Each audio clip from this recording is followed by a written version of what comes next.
Magandang oras po mga kababayang Pilipino at muli ay nanyayan ko kayong mag-isama sa pag-aaral po, pagbubulay-bulay mula sa salita ng Diyos. Saan man po kayo naroon, kayo po ay malugod naming inaanyayang makasama sa pagbubulay-bulay mula sa salita po ng Diyos. Ang ating pong pag-aaralan ngayon ay makikita po natin sa bagong tipan ng Biblia. So, unang sulat ni Apostol Pablo sa Kabanatang 1. Kapuan po ng kabanata ay aking babasahin sa inyo bago tayo mananalangin. At kung sakali, hindi natin matatapos ito sa ngayong oras, sa susunod na pagkakataon po ating ipagpapatuloy ito.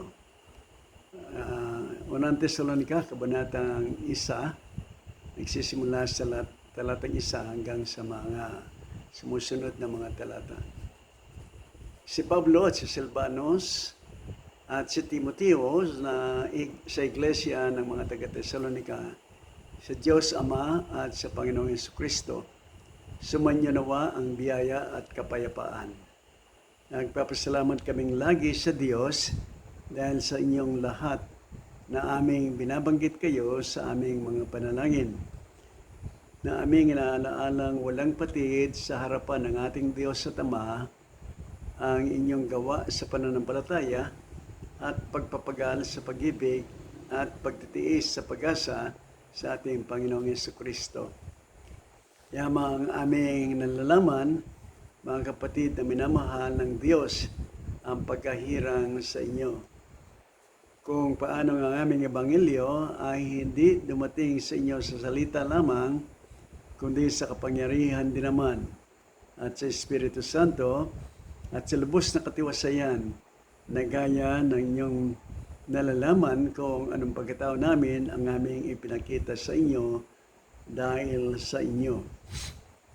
Talatang 6. At kayo nagsitulad sa amin at sa Panginoon na inyong tanggapin ang salita sa malaking kabigatian na may katuwaan sa Espiritu Santo.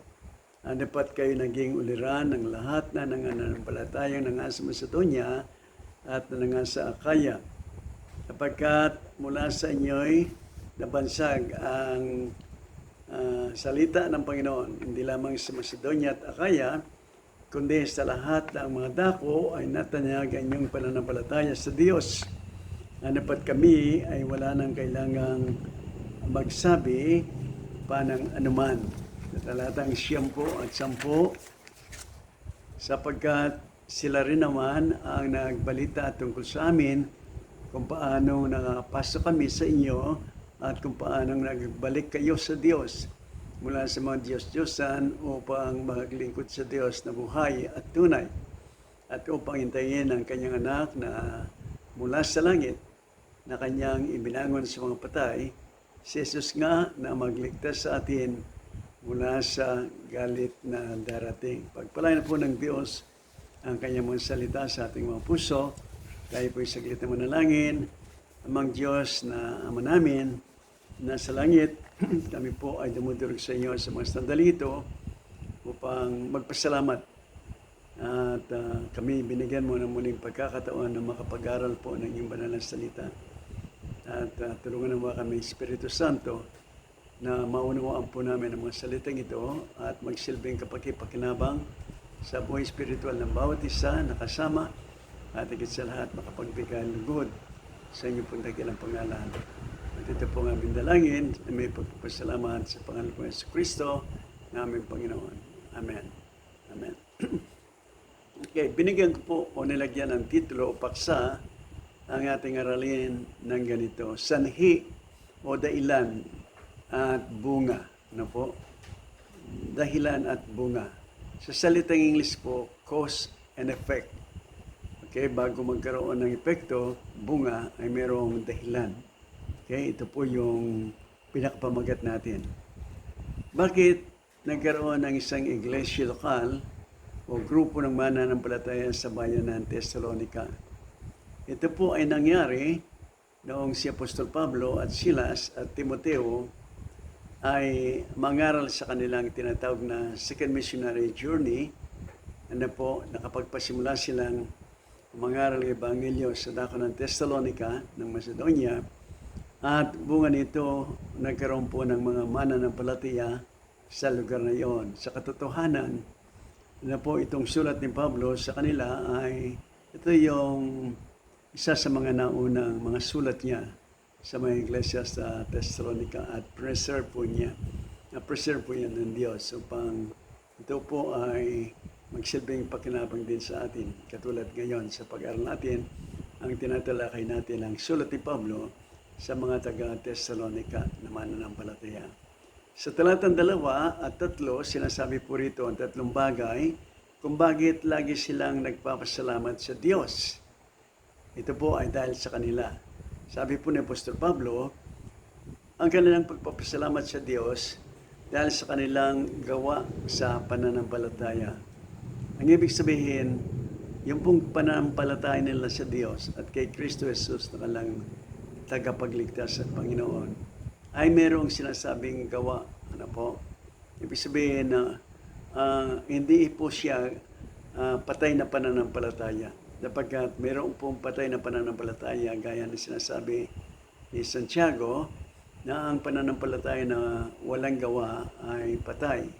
Tandaan po natin, bagamat ang kaligtasan po ay biyaya lamang ng Diyos, sa pamagitan ng pananampalataya doon sa ginawa ng Panginoon Kristo sa krus, nang matay siya, labing muling nabuhay, tumakyat sa langit, naroon na po yung katubusan at kapatawaran ng kasalanan ng mga sumasampalataya sa Panginoon Kristo. At iyon ang sinasabi ni Apostol Pablo sa sulat sa mga taga-Efeso, iyon ay biyaya lamang ng Diyos. Walang dapat ipagparangalan o pagyabang, sapagkat yun ay biyaya lamang ng Diyos dahil sa ginawa ng Panginoon Kristo na sinampalatayanan ng mga anak ng Diyos. Subalit, ang gawa po sa pananampalataya ay nagpapatunay na ito po ay tunay na pananampalataya. Sapagkat kung sadyang meron pang pagkakataon na gumawa ka, bunga ng iyong pananampalataya, ito po'y lalang magpapatibay na ang pananampalataya ng isang tao ay totoo.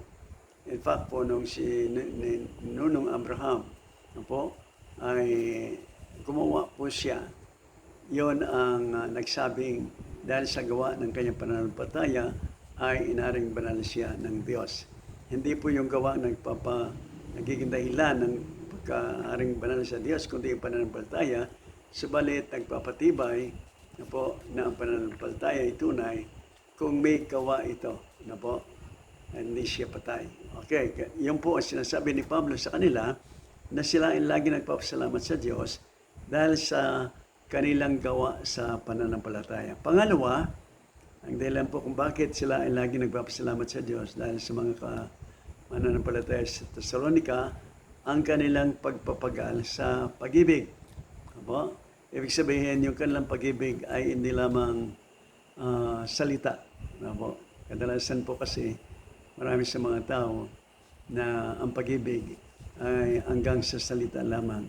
Ngunit dito, sa salita ni Pablo sa kanila, meron silang pagpapagal sa pag-ibig. Ibig sabihin, hindi lamang sa salita, kundi sa gawa. Pinagmamalasakit nila, ang anumang bagay na dapat nilang pagmalasakitan sa gawain ng Diyos sa mga kapatiran kay Kristo, at yon ang dahilan noon ay ang pag-ibig nila sa Diyos at sa mga mananampalataya. Sana po, kung mayroong pag-ibig tayo sa mga tao, sa mga kapatid kay Kristo, ay pagmalasakitan po natin, gawin natin ang pagpapagal ng pagmamalasakit ng pag-ibig para mapatibay na ang pag-ibig ay totoo at hindi lamang salita. Pangatlo, ang kanilang pagtitiis sa pag-asa. Ibig sabihin po, yung muling pagbabalik ng Panginoon Kristo, meron silang pagtitiis na naghihintay. Hindi nila pinagmamadali ang Panginoon. Nagtitiis po sila na naghihintay sapagkat alam nila na ang Diyos ang nakakaalam kung kailan ang muling pagbabalik ng Panginoon Kristo. Habang sila po ay naghihintay sa muling pagbabalik ng Panginoon Kristo, Sila po ay sumasamba sa Diyos at naglilingkod po sa kanilang mga kapwa mananampalataya. Kaya sa talatang 4 naman po, sinasabi ng ganito, na maliwanag na tanda ng kanilang pagkapili sa Diyos buhat pa ng pasimula. Yun po, isa sa mga talata kung saan nakikita yung salitang election or elected. Ano po? Meron pong cross-reference dito o parallel sa Efeso 1:4. Sinasabi rin po ganito patungkol sa pagpili ng pagkapili. Efeso 1:4, ayon sa pagkapili niya sa atin sa Kanya bago itinatag ang sanlibutan upang tayo maging mga banal at mga walang dungis sa harapan niya sa pag-ibig. Okay. Yan po yung talatang talintulad po ng talatang 4 ditong Efeso 1:4 na sinasabing ang pagkapili ng Diyos po, sa mga mananampalataya bago pa itinatag ang sanlibutan. Nais ko pong sabihin sa inyo na bagamat ganito yung pangungusap dito, hindi po nangangahulugan na hindi na tayo humayo at magpahayag ng Ebanghelyo ng Panginoon Kristo sa mga tao, sapagkat ito po ay isang mandato na iniwan ng Panginoon Kristo sa mga Kristiyano na humayo at pangaral ng Ebanghelyo ng Kristo sa mga tao po mula sa Jerusalem, sa Judea, Samaria, hanggang sa kaduluduluhan ng mundo. Kung kaya't kung naniniwala man tayo na mayroon talagang pinili ang Diyos, ano po, subalit kinakailangan ng mga taong ito na marinig ang tinig ng pastor upang sila, kung sila mga tupa, na po, ay susunod sila sa Kanya at bibigyan sila ng buhay na wala hanggan at wala nang makakakuha sa kanila sa kamay ng mabuting pastor, ang Panginoon si Kristo at ang Diyos Ama.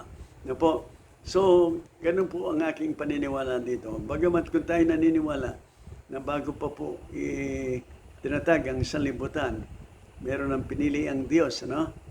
Subalit, hindi nangangahulugan dahil na tayo magpahayag ng Ebanghelyo ni Kristo. Huwag po natin kalimutan na ito ay isang mandato ng Panginoon si Kristo na dapat nating tupdin. Na po, upang kung sino man na po ay tupa ng Panginoon si Kristo, mabuting pastor, kung marinig ang tinig, sila po isusunod sa Kanya, karoon ng buhay na walang hanggan at hindi na mapapahamak magpakailan-kailanman. Okay. So, ang layunin din po ng pagkapili, hindi lamang tayo ay maligtas, kundi ang sabi dito, upang tayo maging mga banal at walang dungis sa harapan niya sa pag-ibig. Yan po ang sumusunod na layunin ng Diyos. Bakit pinili tayo? Bakit pinili ang mga mananampalataya? Hindi lamang pong maligtas, kundi upang maging banal at mga walang dungis. Ibig sabihin yung pong daily living. The Christians should be holy. Yan po. And without spot, sabi dito, sa harapan niya sa pag-ibig. Okay? Talatang 5 po, ganito sinasabi, na dumating ang Ebanghelyo ni Kristo sa mga tao sa Thessalonica na may kapangyarihan ng Espiritu Santo na gumawa sa buhay nila. Ano po? Yan po, ang ibig sabihin dito, nung dumating ang Ebanghelyo ni Kristo sa mga taga-Thessalonica, nandala nila ang Apostol Pablo, tandaan natin, ang Ebanghelyo po ay makikita sa 1 Corinto 15, 1-4, na si Yesu Kristo ay namatay dahil sa kasalanan, inilibing, ulit muling nabuhay, na po ang sasampalataya dito hindi mapapahamak kundi magkaroon ng buhay na walang hanggan. Iyan po ang Ebanghelyo ni Kristo na po na ipinapangaral hanggang sa kasalukuyan. Noong dumating ang Ebanghelyo ito ni Kristo sa mga taga-Thessalonica, mayroon pong kapangyarihan ng Espiritu Santo na gumawa sa buhay po nila. Kaya sinampalatayanan po nila, no? Tinanggap nila dahil po sa kapangyarihan ng Espiritu Santo, kalakip ng Ebanghelyo na ipinangaral sa kanila. And this is my personal prayer po sa Diyos din, no? The working power of the Holy Spirit, no po, as I preach the gospel of Jesus Christ to many, because I believe that through the power of the Holy Spirit, no po, people will be convicted and turn to God, no po, and put their trust to Christ as their personal Lord and Savior, no po, for their salvation. Ito po yung tinatawag na true conversion, when the work of the Spirit po ay gumagawa as we preach the gospel of Jesus Christ to the people po. Ngayon, kung hindi po gawa o kapangyarihan ng Espiritu Santo, tandaan po natin, that is not a true conversion or regeneration. Iyon po ay gawa ng mga tao. Yung tinatawag natin ocus-pocus ng mga tao. Po, yun ay fake na conversion. They were converted from their former religion or denomination toward to another denomination. Pero po, hindi yun conversion or regeneration from God by the Spirit of God and by the Word of God. Kaya marami po mga tao ang mabibigo pagdating ng araw po ng paghuhukom na makita ang kanilang mga sarili na po sa dagat-dagatan nga po sapagkat ang kanilang pong conversion, ang kanilang pagkasama sa mga reliyon nila, yun ang kanilang pinagtitiwalaan. Hindi po yun. It's the work of the Holy Spirit through the gospel of Jesus Christ. No po?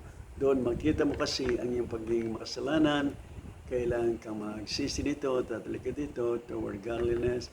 Then, through the power of the Holy Spirit din po, as you preach the gospel, makita mo rin na kailangan mo si Kristo as your personal Lord and Savior. Pagkat hindi po ito nakukuha sa nakagisnan, hindi po ito nakukuha sa kaalaman lamang, na po sa isipan, kundi positively, you need to proclaim na po, to shout that Jesus is your Lord and only Savior that can save you.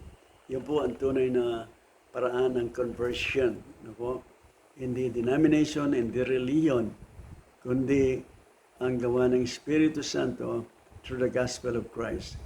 Okay? So that is the work of the Holy Spirit as the Apostle Paul, Timothy, and Silvanus preached the gospel in Thessalonica. And that, Father, nagkaroon ng maraming bunga po, pananampalataya, dahil doon sa kanilang pangangaral na kalakip ng kapangyarihan ng Espiritu Santo. Okay, now, in the other verses po, sabi dito po sa verse 9,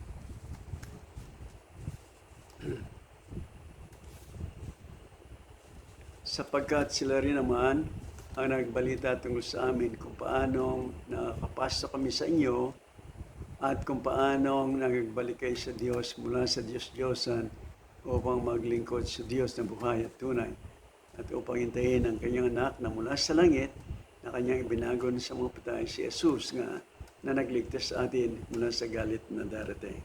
So this is what happened to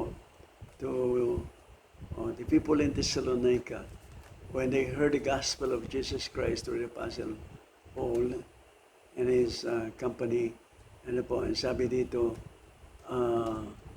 nagbalik ang mga tao doon sa Diyos mula sa kanilang mga Diyos-Diyosan. Ibig sabihin po, before, the people in Thessalonica were worshiping God through the graven images, through idolatry, that is how they worship God. Gumagamit sila ng mga Diyos-Diyosan o in fact sila na siguro yung kanilang sinasamba, pinaglilingkuran. Subalit nung dumating ang Ebanghelyo ni Yesu Cristo with the power of the Holy Spirit sa kanilang buhay, nakita nila sa kanilang mga sarili na yaon ay hindi karapat-dapat, na yaon ay hindi ang tamang pagsamba at paglilingkod sa Diyos. Kung kaya't ang sabi rito ng salita, nung makapasok sila Pablo, at ang kanyang mga kasama, ang mga tao doon, dahil sa Ebanghelyo narinig nila kalakip ng kapangyarihan ng Espiritu Santo, sila po ay nagbalik sa tunay at buhay na Diyos, mula sa kanilang mga Diyos-Diyosan. Okay. Alam po ninyo ang salita dito, nagbalik kayo sa Diyos. This should be the proper way, para hindi mo kasi maitatakwil ang mga Diyos-Diyosan mo, ang mga revolto mo, unless you will turn to the living and true God. Mauna yon. At sa gayon, magkaroon ka ng Espiritu ng Diyos at doon mo magagawa to forsake, to put away your idols, your graven images. Pero hanggang wala sa iyo ang buhay at tunay na Diyos, hindi mo magagawa yan sapagkat wala kang lakas. No, natatakot ka, hindi mo magagawa na ilalagay mo dyan sa sulok o hindi mo napapansinin, hindi mo magagawa yan. You need to have in your heart that you're a living God and through Jesus Christ our Lord. And then you will have the power, the strength, how to forsake these graven images, these idols na niluluhuran, na inahalikan, na tinitingalaan. Okay, kailangan mo munang mapasayo ang buhay at tunay na Diyos. If you don't have in your heart that you're a living God, you cannot do that. So you must turn to God first now. And then you will have the power, the strength, to forsake all these graven images. Karoon ka ng lakas. And then, kasunod po nun, ang sabi dito, nung sila'y magbalik sa Diyos, mula sa mga Diyos, from their idolatries, from their graven images, toward God, and then nagpatuloy, sabi dito, upang maglingkod sa Diyos na buhay at tunay. Yan po ang tamang bunga na pagpatunay ng tunay na pananampalataya. Hindi ka po mananatiling ganoon lamang, kundi maglingkod ka sa Diyos na buhay at tunay. That is the true faith in the Lord Jesus Christ. So when you have Jesus Christ in your life, you will continue to worship and to serve God, which is the living and true God. Kasi ito yung nagiging resulta. Kaya nga ang ating pong pinag-aaralan, binigyan ko ng titulo, Cause and Effect. Dahilan at bunga. Dahilan is the gospel that was preached to them. And then what was the result? Okay, their worship to God, the living and true God. They forsake their idols, the graven images, and then they serve the living and true God. Isa pa po sa talatang 10. Ito po ay naging bunga ng kanilang pananampalataya o ng ebanghelyo dumating sa kanila. Verse 10, at upang hintayin ang kanyang anak na mula sa langit na kanyang ibinangon sa mga patay. Si Jesus nga na nagligtas sa atin mula sa galit na darating. So, as we worship and serve God, at the same time, we are waiting for the coming of Jesus Christ. Yung pong pangako ng Panginoon Kristo sa kanyang mga mananampalataya. Sabi po niya, huwag magalumihanan yung mga puso, magsasampalataya kayo sa Diyos at magsasampalataya naman kayo sa akin. Sa bahay ng aking Ama, maraming tahanan, kundi sa gayon ay sinabi ko sana sa inyo, darating ako muli sa inyo, sabi niya, upang kung may handa ko na ang mga tahanan, muli akong babalik, upang kayo kuhanin ko, upang kung saan ako naroon, kayo naman ay doon nakasama ko. And that is the hope that we have in Christ, that someday He will come again to take us with Him and to be with Him forever and ever and ever. That is what we call the blessed hope of the believers when Jesus Christ comes again. Okay, we need to wait for His coming with excitement. Ano po? Kasi dyan sa 2 Timothy chapter 4, verse 8, sabi ni Apostle Paul, that the crown of righteousness is already ready for him to be crowned. Ano po? Subalit hindi lamang sa akin, sabi niya, but even to those who have an excitement, ano po? Eagerness, waiting for the coming of Jesus Christ. So ibig sabihin, when we are excited, ano po? When we are eager, waiting for the coming of the Lord Jesus Christ, you know what? We are also a candidate to be crowned, ano po, by that crown of righteousness. Mapuputungan na rin tayo ng korona ng katwiran if we are excited, waiting for the coming of the Lord. Si Jesus nga, sabi dito, He is our hope, ano po. Siya rin ang nagligtas sa atin mula sa galit na darating. Sabi, in other words, meron pong galit ang Diyos. Merong tinatawag na divine or holy judgment of God sa mga tao po na nagtakwil sa Kanya, na hindi tumanggap sa Ebanghelyo ito ni Kristo, na po, yun ang kanilang parusaan. Subalit sa mga tumanggap sa Ebanghelyong ito ni Kristo, ano po, na siya ang namatay, inilibing muling nabuhay, ano po, ang sumumpalataya hindi mapapahamak. To those who will receive this gospel, hindi po sila masasama sa galit ng Diyos na darating. Okay? Only those who rejected Christ as their Lord and Savior will be punished for that judgment to come. Ano po? So mga kapatid sa Panginoon at makamag-aral, napakaganda po na mababasa natin, na pag-aaralan natin ang salita ng Diyos sapagkat ito po ay nagbibigay liwanag sa atin kung ano tayo, sino tayo, at ano ang tunay na Diyos na dapat sa mga pagliguran at ano ang inaharap nating buhay sa kasalukuyan. No po, napakasaklap ng mga pangyayari sa iba't ibang dako. No po, na ang virus ay hindi po tumitigil. Hindi natin alam kung ano talagang plano ng Diyos dito.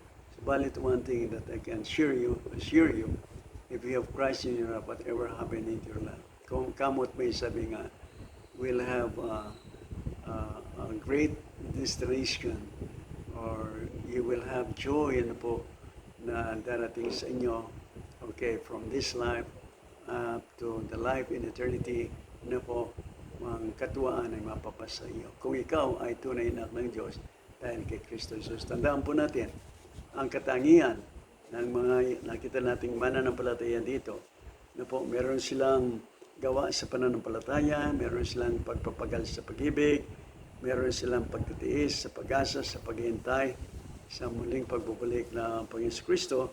Kung kaya, sabi ni Apostol Pablo, napakaganda ng inyong halimbawa, no? Hindi sa inyong pananampalataya, hindi lamang sa mga nasa inyong lugar, kundi kayo ay nabansag, sabi niya, sa buong sanlibutan, ang tungkol sa kagandaan ng inyong pananampalataya. Okay, so ang tanong sa atin ngayon, what kind of faith do we have in Christ? Is it like the faith of these line Christians na hindi lamang sila nagsasabi, hindi lamang sinasabing gano'n, kundi ginagawa po nila at nakita ang katunayan ng tunay na pagmamahal sa Diyos sa pagsamba at paglilingkod sa Kanya para din sa kapakanan ng maraming tao. So God bless po at hanggang sa muli, kayo po ay pagpapalain ng Diyos hanggang sa muli ating pagkikita.